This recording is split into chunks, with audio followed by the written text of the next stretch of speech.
year. Let's keep going. Let's see if we can rediscover our past greatness with Bill Belichick. Because the moment Robert Kraft decides that they can't, that's the moment that they're going to move on. And I think they're far closer to making that decision than anyone realizes. Yeah, it's interesting, Mike. I mean, when Mac Jones was talking the other day, he used the word normal when he was asked how things have been with Bill O'Brien. And I wrote it. It's like, I don't even know if that was really a backhanded kind of thing, that he was saying about last year's offense. But last year's offense was anything but normal when you had a Franken monster of Matt Patricia and Joe Judge coaching you. So now that you have somebody who is experienced in calling offensive plays and having that role just in New England, right, of offensive coordinator. And be the next big thing in the NFL. And just be awesome. Be so good that Josh Harris would be out of his freaking mind to not keep Ron Rivera around. That's how good Sam Howell has to be. So, yes, Ron Rivera, excellent point. And that's why my first one, because there's plenty of guys out there that have unsettled issues, whether it's a guy who isn't healthy or a guy who's injury-prone. With Sam Howell, we just don't know what he's going to do. Yeah. Bill Belichick is my first pick. Ooh. Bill Belichick is my first pick. Here's why. We know, and I still firmly believe that Robert Kraft put him on notice late March. The way he said what he said, the way he answered questions he was asked about Bill Belichick's ability to be there long enough to catch Don Shula. Robert Kraft just wants to turn this thing around. It's been too long since they won a playoff game. The one playoff game they've been in the past few years, they got blown off the field. They want to turn this thing around. And the offense needs to turn around. And last year, that disaster to get Deshaun Watson. So, it's unfortunate. And it's arguably unfair that this is all on Kevin Stefanski. But this year, it is. He's got to get Deshaun Watson back to the guy that he was that caused them to make that massive investment in Deshaun Watson. Knowing what they knew about the fact that he was going to miss all those games. It's on Stefanski to revamp the offense and make Watson into the guy that he was. And if he doesn't, there's a good chance they find somebody else to do it next year. Yeah, absolutely. Like you said, they're not getting rid of Deshaun Watson. The only way to do it is to get rid of the coach. And that's unfortunate, but it is the reality. And I think that Kevin Stefanski knows that. I think that they've spent a lot of time trying to make sure that they have the right stuff around Deshaun Watson. And who knows, maybe they'll pick up a receiver that Deshaun Watson used to throw to. I'm kind of hoping they do as a Cleveland person. Last pick for me, and man, there are a lot that we could go to. I'm going to say Matt LaFleur, because Jordan Love is just such an unknown quantity. And, when we have a player who is replacing a legend in Aaron Rodgers, there's a lot of inherent pressure in that. And even though Jordan Love has been a part of the same offensive system, and there's probably no one better positioned, Baker Mayfield, as your quarterback competition, I don't care if you got a new offensive coordinator or not, that would give me some anxiety, man. And I know that it's, the offseason program, it's OTAs, it's this, it's that. But when you see some of the things that have come out of Buccaneers camp right now, where it's those guys just airmailing passes against air, that's not really a good sign. So that would give me some anxiety if I'm Todd Bowles.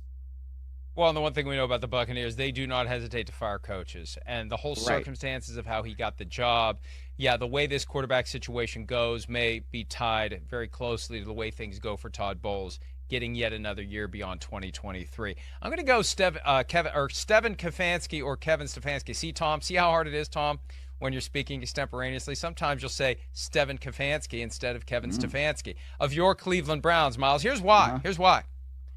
It's year 2 of this massive Deshaun Watson contract. They got to do something with this guy this year. Yep. And they're not getting rid of Deshaun Watson if it doesn't work this year. So if it doesn't work this year, and when the dust settles on a year that doesn't work, what can you do? What's the easier way to go? You get a new coach. You bring in somebody else who can get more out of Deshaun. Now, the Packers have kind of protected themselves, at least contractually, when it comes to Jordan Love. But if Jordan Love is no good, then what's that necessarily going to mean for Matt LaFleur? I don't know. So, I mean, that would give me a certain level of anxiety when it's just an unknown where you have it as your starting quarterback. But see, I think that LaFleur could look at it and say, I didn't make this mess. I didn't pick this guy. I didn't want to take a quarterback. I wanted to focus on Aaron Rodgers. So this is someone else's experiment that I'm trying to get the most out of. I won 13 games 3 straight years to start my career in Green Bay. I've got a team that's rebuilding.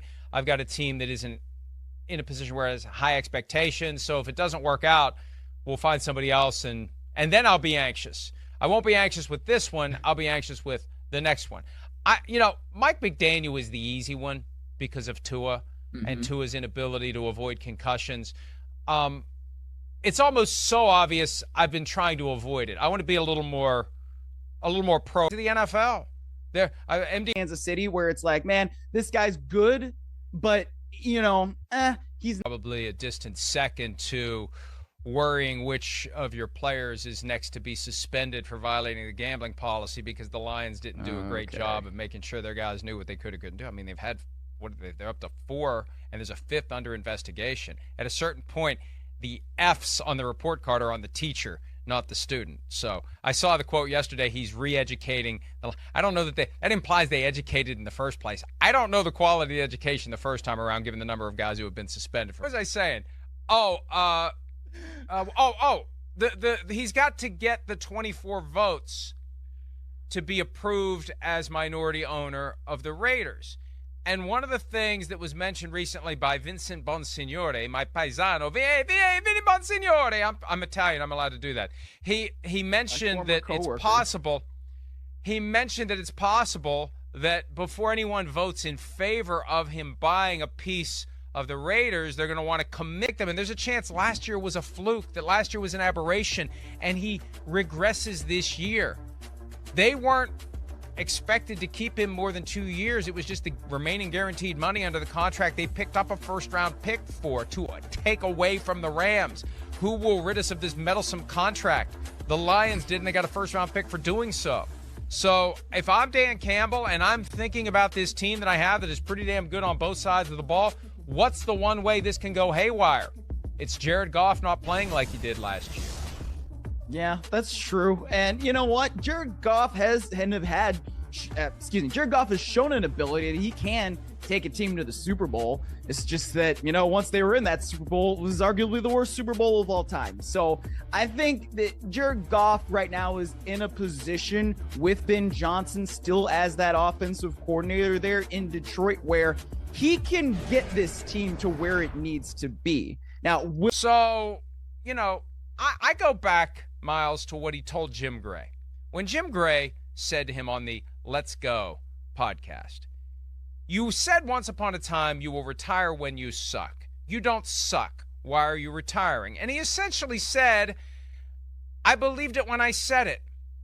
And it dawned on me, that is the ultimate cover for saying whatever you feel like saying. It takes the George Costanza, it's not a lie if you mean it, and it puts it on his butt. Whether